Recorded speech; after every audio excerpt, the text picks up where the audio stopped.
Ujenzi wa hii nyumba kuanzia sasa umesimamishwa, na huyo askari nampatia siku 21 ang'oe matofali yake ayarudisha alikoyatoa. Lakini mkuu, mimi nauliza, siwezi kuzuiliwa kuongea kwa kama mimi ndio ninayehusika hapa, ndio nilifanya makosa haya. Lakini hii mipaka kila siku inazaliwa, inakuwaje? Kwa sababu mpaka ni ule pale. Aliyezalisha nani? Huku unakwenda kuwekwa sehemu nyingine. Aliyeweka huyu ni nani? Huyu niliyemuuzia ndio ameweka. Anawekaje mpaka yeye ni halmashauri? Huyu ameweka sehemu yake ya mwisho nilikomuuzia mimi. Sio ameweka kwa mpaka. Sasa ameuza eneo la shule. Sasa shule sisi tunaelewa, mimi nilikuwa halmashauri ya shule miaka 15 hapa.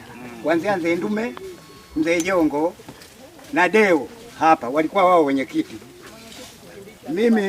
Mimi nikiwa kama, ngoja kwanza sinijibu. Mimi ni ambaye hata kama kulikuwa tunapigwa wakati wa sikukuu ya watoto, mimi ninaonekana. Ila isipokuwa hawa wanapenda kubishana. Wewe unaleta historia. Mimi naongelea eneo la serikali. Ule mpaka wa nini ule mpaka umewekewa na nini? Mpaka sasa hivi izaliwe sehemu nyingine inatafuta mipaka. Mpaka upi? Ule mpaka wa miti, ile miti ukuiona kubwa. Mheshimiwa, tutalumbana hapa. Mimi nadhani maelekezo yako yatimizwe. Na kutekelezwa. Ule mpaka wa nini ule mpaka ule? Aliyeweka mpaka nani? Mpaka unaweka na halmashauri ya shule. Akina Mzee Ndume. Sikiliza mzee wangu. Machumwe, naomba hiyo ramani. Mzee wangu sikiliza. Sisi hatuja hapa kumwonea mtu. Halmashauri ndio wenye mamlaka ya kupima maeneo ya shule. Na wewe ni mzaliwa hapo unajua, na ndio maana ulivyouza hili eneo kushirikisha uongozi wa kata wala ya kijiji. Ukaenda ukachukua wajumbe mkasainishana nyumbani. Kama kweli eneo lingekuwa ni la kwako ili mzee wangu, ukasema nakuonea.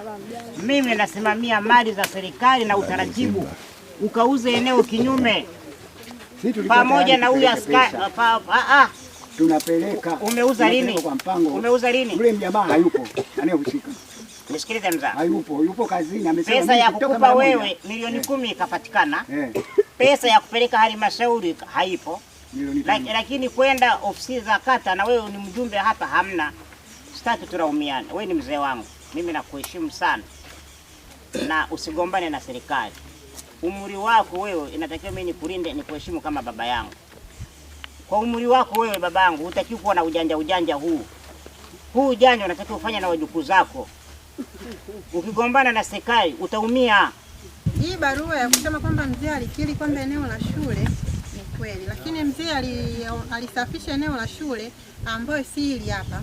Alisafisha eneo la shule lile pale, na mimi niliwahi kujaribu kulima na nililima kama miaka 2 eneo la shule. Kipindi unamkabidhi eneo la shule, walianza kwanza kumkabidhi kwa kuangalia mipaka. Walikuja kuangalia mipaka, wakasema mipaka ni hapa miti. Alikuwa anaangalia nani? Mwalimu mkuu. Siku ambayo anamkabidhi shule ilikuwa mwalimu mkuu na walimu wengine ambao waliopita. Sasa mwenye kulinda mipaka na ardhi ni mwalimu mkuu au halmashauri?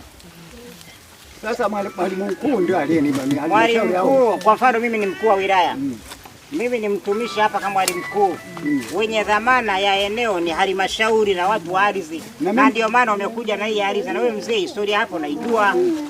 Na ndio maana uuzaji wako haukupitia kwa watendaji wa kata, ukatumia wenye viti na wajumbe. Kwa hiyo maelekezo yangu wananchi, naomba tusikilizane. Huyu aliyenunua hili eneo la shule ninampa siku 21 ng'oe tofali zake. Lakini jambo la pili, ajisalimishe ofisini kwangu. Kwa nini amejenga? Na yeye ni mtumishi wa serikali, tena wa chombo kikubwa. Anajengaje jengo kubwa kama hili bila kibali? Cha tatu, amekataa kutoa ushirikiano kwa polisi wetu kata pamoja na halmashauri kuu ya kijiji. Anadharau.